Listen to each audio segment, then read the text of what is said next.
yaa harmee koo haadha koo yaadessee koo jaalallee koo haadha koo ishee tokko ishee yeroo hundaana jaallattu yaa harmee yaa haadha koo si qabaachuun na boonsaa ati yeroo hundumaa annaaf jiraadhu hunda keessaa. Ay haadha ofii dhugaa waaqa harmee ofii warra harmee qabdani harmee keessa umurii ishee kuma sidii baadheeressu dhugaa waaqa warra harmee keessa hin jirre immoo maal goonnare yeroo dhasii bara dhasii guyyaa dhasii hundummoo deema obsaa sinin jedha nagaa waaqayyo siniif haa baay'atu akkam jirtu nagaa keessanii an baay'ee nagaa koo galata waaqaa ta'u waan lama qabadhee dhufee maaliif kana hin dubbadhu kanarratti jedheen dhufee garuu waan tokko sin agarsiisa waan harmeen kiyya naa ergite an baay'eetu harmeen kiyya hin jirtu ta'e baay'ee rakkadha dhugaa waaqa baay'ee rakkadha waan baay'ee jechuudha waan baay'ee qopheeffachuudhaan natti ulfaata keessattummoo naman qabu durumaa kaasee jechuudha durumaa kaasee naman qabu manuma dhaabeeyyuu ani yeroo dee gara ji'a lamaa waan akka ji'a lamaa wayii nama na gargaaru tokko argadhe malee sa'achi hin qabu.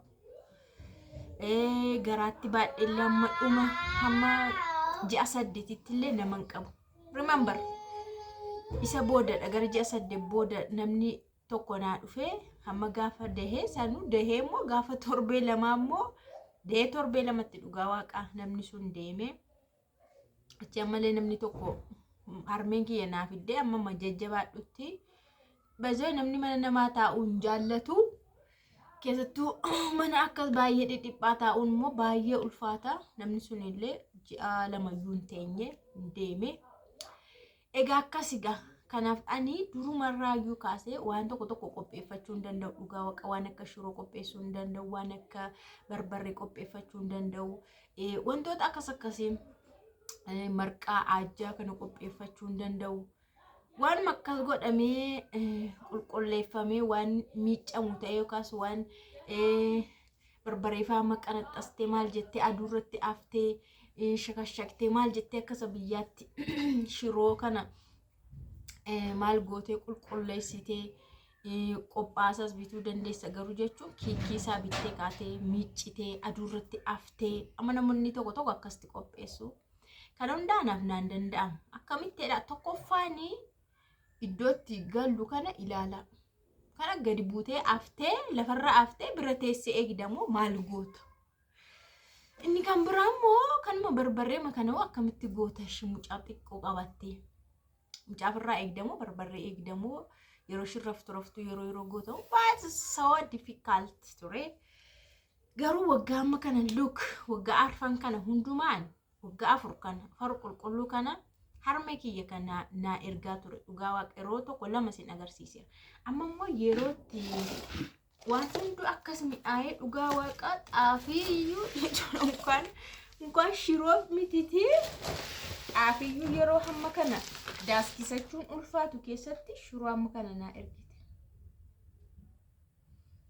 waggaatti tokkoffaa lamaffaa naa ergiti garuu isumatu nu gahaa yaa barbarree baay'ee nu ergite waggaatti tokko nu gaha baay'ee nu ergira waggaatti yeroo tokko nu gaha shiroon garuu akka barbarree miti yeroo hundumaa shiroo fayyadama namni baay'inaan shiroo fayyadama namni shiroon dafee dhuma waan ta'eef shiroo garuu yeroo lamaffaa nu ergiti amma garuu yeroo kana keessa dhugaa waaqaa yerootti xaafiiyyuu kuna kiiloo 20 ol ta'a kun dhugaa waaqa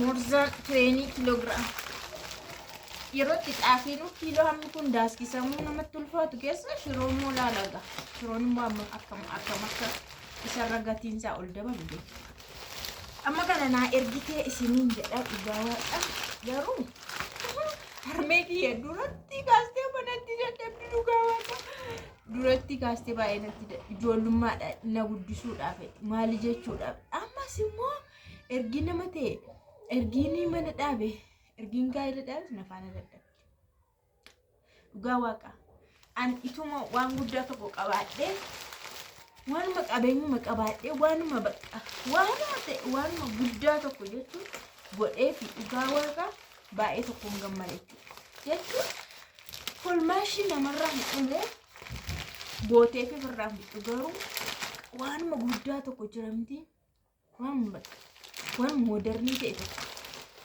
otoo hin godhee fi baay'een gammada look dhugaa waaqa anumti kunuutu mazaname kiiloo 20 nan caalaa laata kunuuti akkamti kiiloo 20 ol wal fuudha danda'e an kiiloo 20 nan caalaa garuu 40 ol nan ta'a 50 ta'uu laata egaa akkasii dhugaa waaqaachuun kanaan qabatee immoo nama tokkotu waan afaan mari'ateera nama sanaa ibsa jedhee nachumaan kanaas wal qabsiisee wantichi kana qabata waan ta'eef fidee dhufe jechuudha. Mee kanatti naqa kunnuyyuu fixu dhugaa waaqa garuu rumaa qannasa jechuudha. Egaa namni tokko maal naan jedhe seetanii ergini dhufeetii torbee 3 erga dhufee biyyatti galee torbee 3dha. Kanaafuu hojuma hojjedhu tokko naa filadhu jedhe garuu filannoodhaan dura immoo ani wanti sammuu koo keessa jiru hojiin tokko jira toon isa hojjedhe maal na gorsitaa yaadeetu hojichis shiroo barbarree ajjaa beektu hundi ajjaa ammas immoo barbarree ishee illee mixmixaa jedhamu kan biraamaani kana tooni suuqisaa banadhe akkamidha jetti namni kuni garuu bakki isaa magaalarradha baay'ee magaala guddaarradha akkamsitti fakkaata mee yaada kana qabdaayyuu na gorsii naan jette kanaafi anillee jechuudha anillee baay'ee tokkoon ishee gorsa jechuudha nan deeggara waan akkasii maali maam akkasii ishee baale dheeree maal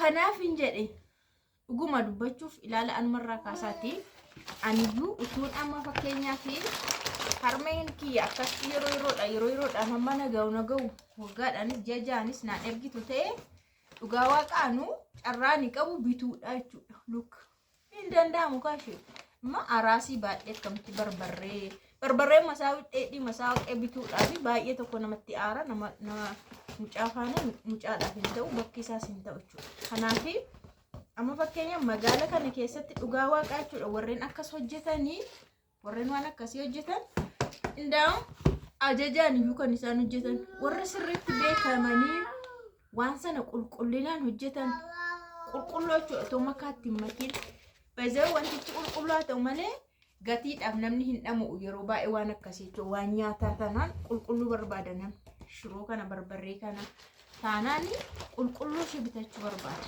yeroo nyaatu akkatti toletti akka jalaa hin miidhamnetti jechuudha malee gatiidhaaf dhimma hin qabu. Amma ajajaan faatti kan isaan hojjetan namni ajajatee torbee 2 faa booda kiiloo 5 ajajatanii torbee 2 booda torba 3 akkas ta'e jechuudha ajajatanii qulqulluu isaa funaanamee fi waan hundumaatti godhamee fi akka hojjetamuuf isa qophaan bitadhu yoo jedhan ajajatanii faa warri qopheessifatan jiru. Yeroonni kun gabaa baay'ee qabu jechuudha. Kanaafuu harka keetti murteessan jechuudha. Namni takka sirraa ilaalee waan qulqulluu waan bareedaa hojjette taanaan deddeebi'ee namni sirraa bitata. Keessattuu namni magaalarra jiraatu immoo tasa yeroo kana hojjetu iyyuu qabu. Sanbata tokkittiidha namni kan mana fa'aa oolu. Sanbata immoo namni kan waaqeffannaa deemu waaqeffannaadhaa booda waan mana keessaa hojjetata uffata miiccachuun jira waan tokko sirreeffachuun jira. Yeroo kana faana taaggalanii hin qaban yoo nama qabaatan mana keessaa nama isaan gargaartuu fa'aa qabaatan fa'aa kana hojjechiifatu malee gariin immoo nama tasayyuu nama hin qaban yeroo baay'ee jechuudha gargaartuu hin qabanii haalli jireenyaa iyyuu gargaartuu fa'aan akkati jiraattu sin godhu jechuudha. namni tokko dhufee mana keetti si gargaaraa yoo jiraate illee nama sana simatu jiraachisaa jira jechuudha. Fakkeenyaaf nama tokkoon jiraachuuf nama lamaan jiraachuun baasiinsa garaagara. Nama tokkoon jiraatta taana baasii nama tokkootiin jiraatta. Nama lama taana baasii nama lamaatiin jiraatta jechuudha. Waan kamiyyuu jechuudha. Kanaaf namni yeroo baay'ee kanuma kana fa'aa baqateetu ofiima isaa dadhabaa oola mana isaa keessatti. Kanaafuu an akka kootti hojichi baay'ee bareedaadha. Hojiidhuma deeggaramudha. Hojiima gabaa qabaatudha yeroo baay'ee jechuudha. Fakkeenyaaf dubartoonni magaalaa ta'anii dubartoonni fa'aa hojii hin qabne dubartiin haadha manaa taatee madaamuma taatee mana fa'aa keessa jiraattu waan akkasii hojjetti. Waan akkasii dhugaa waaqa. Waan xinnoo suuqii banatti mana jirti waan ta'eef ofiidhuma ishee qopheessiti. Altakkaa qopheessitee sisirreeffattee keessi hin nagadatte jechuudha dhugaa waaqa. Namni sirriitti kana hojjetu baay'ee jira. Amaariffaan baaltinnaa jedhuun jiraani afaan Oromoo isaan beekuudha. Na of kalcha baaltinnaa jedhu baay'ee tokko dhugaa waaqa bilbila isaanii iyyuu irratti barreessu waan sana ashaganii yeroo gurguran namni sirriitti irraa nagadataa jechuudha. Dammoo waan kisaara namatti fidu miti hojichi. Abadan kisaara namatti hin fidu. Fakkeenyaaf namni kiiloo walakkaa bitee daaksisuu hin danda'u. Ruubii bitee daaksisuu hin danda'u. Kiiluma tokko yoo akkamitti daaksista baay'ee xiqqaadha. Kanaaf itti hojii isaa hojjettee kanaaf itti wofcoo deemta. Kiiloo tokko fa'aa kanumaa kee bitachuu jalqabaa jechuudha namni. Namoonni birrii baay'ee fa'aatiin al takka baasuu hin dandeenye fa'aa qexoo bitatu. Qexoo beektu miti qexoo fa'aa bitatu. Kanaaf ani niin deeggaraa jechuudha. Hojicha yoo hojjettee siin jedha namoota kaaniif illee akka ibsa ta'utti yaada kana asirratti kaasee kan biraa immoo harmee kiyya galateeffachuu fi harmee kiyya naa eebbisa dhugaa waaqa umurii siifaa dheerattu ammallee ganaa jedham dhugaa ishumatti hirkadhee jiraachaa jira ammallee namni amma kana namaa erga dhugaa waaquma guuteerraa hafe guutee harmee kiyya waan xiqqoon jaalladhu namaan jetti ofiis waan xiqqoo namaan qopheessi. Egaa kuna inni irraa hafeeyyuu ajaa'iba tokko ta'a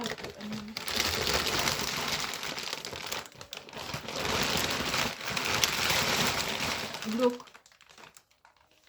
misuruu guutee harma kiyya naa eebbisa please I love you long life my mother. Isiniif illee akkasuma waan isiniif haa godhu haati ofii jireenya namaa salphisti dhugaa haati dhabduun qabdu kan jedhan dhugumadha. Waanuma qabdurraa waan tokko waan sitti ulfaatu si ergiti. Haadha dhabuurraa dhabdee hooyya gommoo abduus miti uffata kan nagooti. Kanaaf heerumtee kan fataa itti jiraattu dhugaa haati kee yeroo jirtu waanuma kamiinuu hir'uun sitti dhaga'u qilleensi sitti hin seequ amma kana qopheessatoon jedhee ganaa makaraansaa dhugaa waaqa. Ibin achitti ulfaataadha bar salphamti akaawunsaa maal akaanii wofcootti yoo maal godhan yoo hororan iyyuu fidanii manatti gashanii soruunsaa qulqulleessuunsaa waan baay'ee qaba. Anyways, thank you.